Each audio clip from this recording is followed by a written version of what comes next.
Hello, wonderful, wonderful people. Before I launch into my weekly monologue, may I give you a quick reminder to check out my website and my patreon.com site. The patreon.com site is a way for you to show practical support for the channel. And by joining and parting with a little bit of cash, you get early access to all my new content and you get exclusive question and answer access.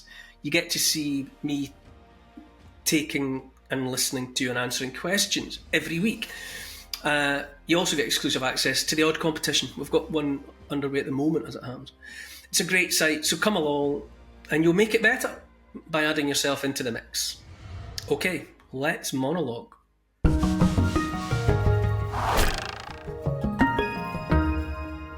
What is going on in their heads? That's a question I ask myself all the time when I watch the behaviour of others, the famous, the infamous, every day. What are they thinking? I ask myself. I would say it's instinctive to wonder what another is thinking, to wonder what drives them. What do they know that I don't and should? So while we're on the subject of the insides of skulls, can I just let you know that back in 2008, archaeologists excavating in advance of the building of a new campus for York University found a decapitated human skull buried in a pit, and inside the skull, the astonishingly well-preserved brain. In fact, the best preserved brain ever found in the world.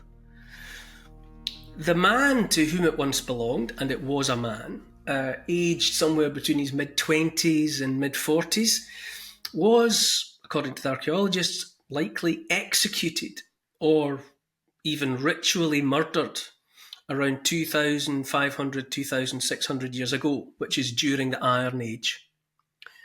And the archaeologists have been understandably excited ever since, most recently keen to explain how and why the brain is so well preserved. But of course, what they cannot know, and surely it's what all of us really want to know, is what was going on in that man's brain while he lived. What was he thinking?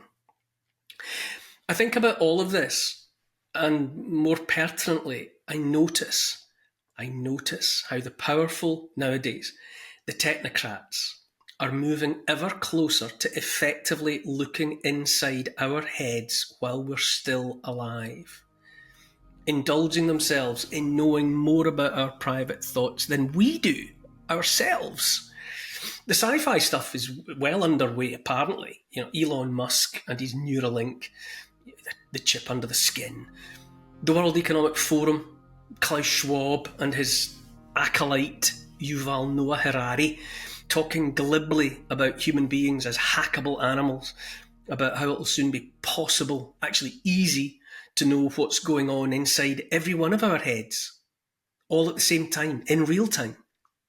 Make of that fantasy, if it's a fantasy, what you will, but moving smoothly and quietly, like a mucus-enfolded stool, without the merest resistance, through the body politic, without any note of questioning, far less opposition, is a parliamentary bill that will let the UK government lift the lid on our brains in an altogether more practical and straightforward way.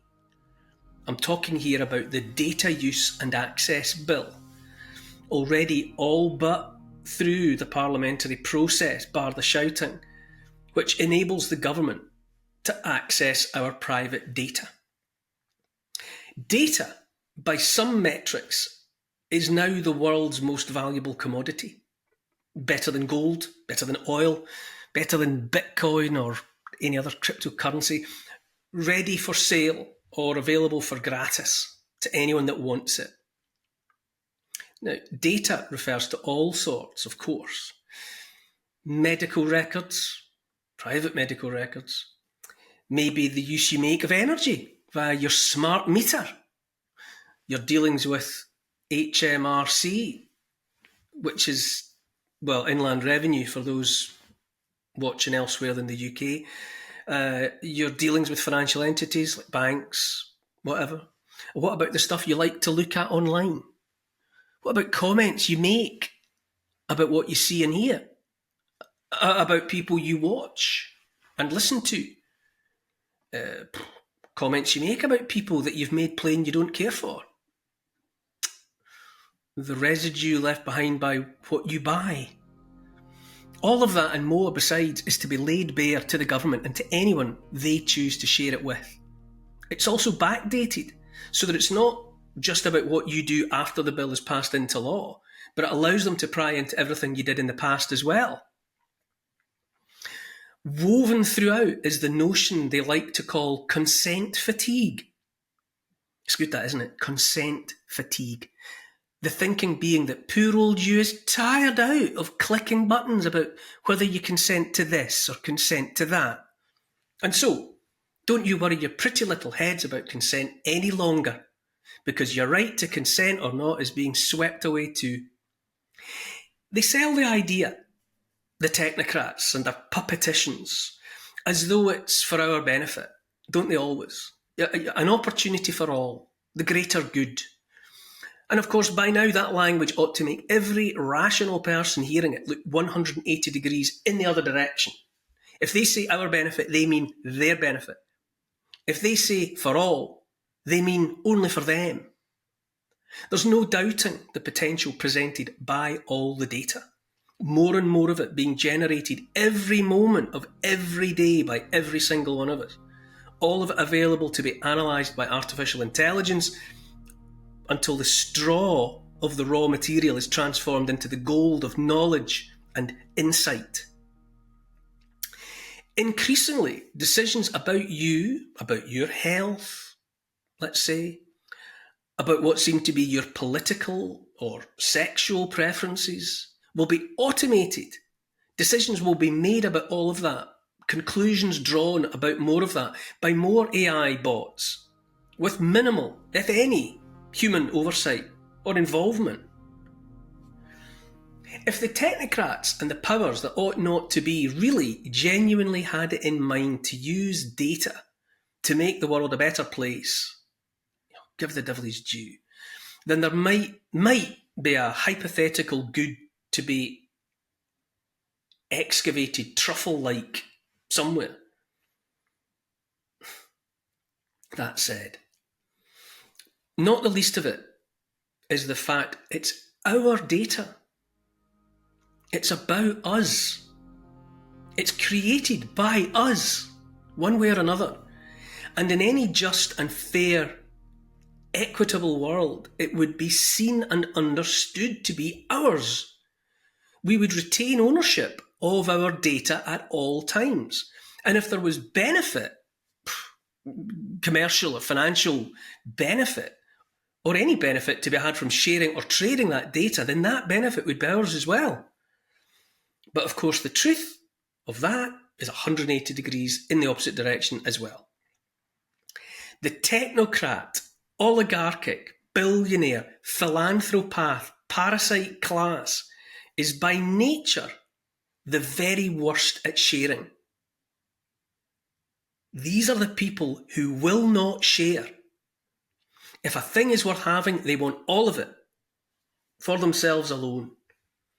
And we haven't even contemplated what happens if your data that they've helped themselves to and put somewhere falls into the wrong hands or is hacked, as data has so often been hacked.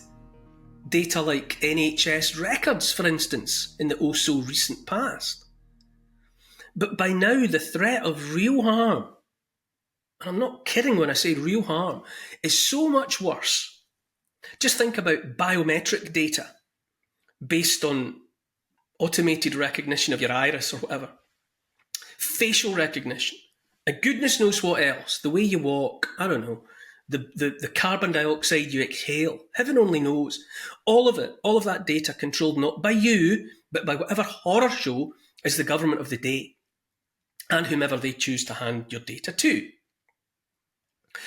Of much greater concern, however, is the fact this bill, this data use and access bill, is simply and undeniably yet more of the digital cage we all fear. And if you don't fear it yet, I've got no time for you. Imagine that aforementioned horror show of a government deciding that based on the data showing you hadn't taken a jab, for instance, you ought to be stopped from travelling or shopping, or that you should be debanked, denied access to your own money. Think about that. Just because you like the government of the day for whatever reason, once a bill like this goes through, you've got to contemplate the possibility, the very real possibility of one day it being a government you really, really don't care for. We will know nothing about who governs us, while they will know via our data everything about us. It goes almost without saying that that should be 180 degrees different as well. What they want, what they're doing, is making us completely transparent to them while they are made utterly opaque to us. That's the wrong way around. By helping themselves to the knowledge of who we are, how we live, what we buy, where we go, who we talk to, what we read and look at, by helping themselves to all of that and more, and selling and sharing it with whomever they see fit, by metaphorically lifting the lids on our heads and looking inside, constantly monitoring what's going on, they will have us in the electronic version of the panopticon prison English philosopher Jeremy Bentham was so very, very fond of. We will only know that we are possibly being watched at any given moment. We won't know when we're being watched, or by whom, only that we might be being watched. We probably are being watched. And because we are being watched, we will have to modify our own behaviours so as never to be caught doing anything that might attract the kind of consequences none of us wants. In the end, I say what it comes down to is the very nature of the sort of people whose rise and thriving we have allowed and enabled. We have allowed and enabled the creation of an ecosystem that favours the sort of people that above all else distrust, despise, hate human beings. Like arachnophobes hate spiders, they hate us. Part of their hating takes the form of wanting to know what we might think even before we think it. Thought crime, pre-crime. Not even crime. They just want to know what we might think even as we think it. They want an end to any notion of privacy for the likes of us. They feel entitled to know our private thoughts.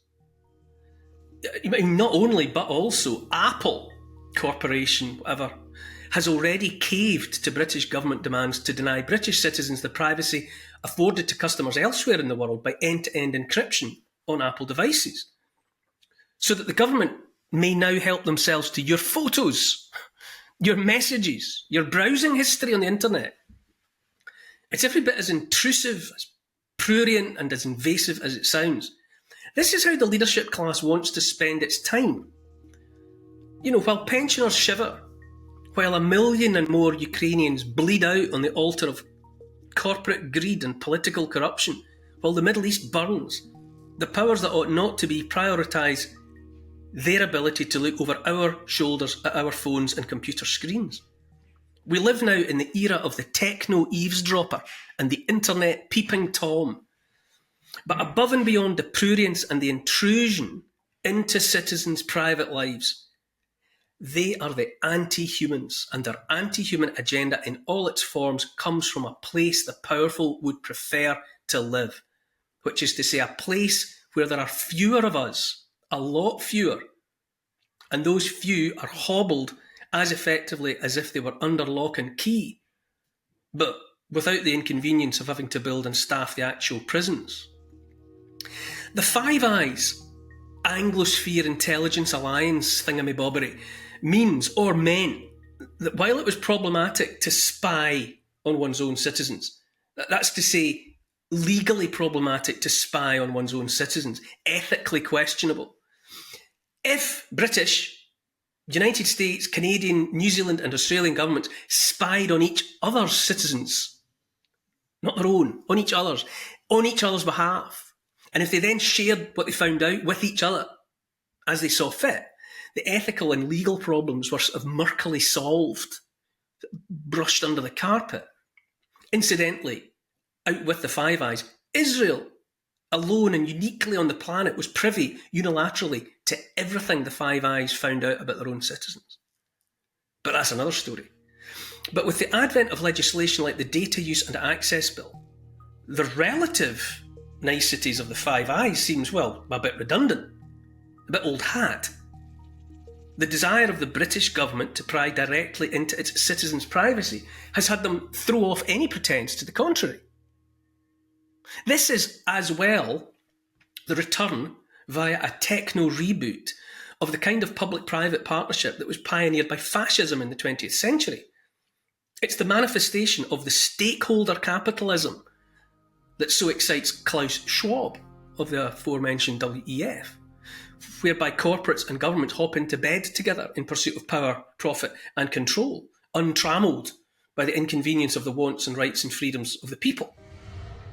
If they get their way, we will be trapped in prisons of our own minds. Our manacles and shackles will be those we have forged for ourselves and slapped on our own wrists and ankles. Ah well, there we go. And after all, you know what they say, if you've nothing to hide, you've nothing to fear. Good luck with that, everybody.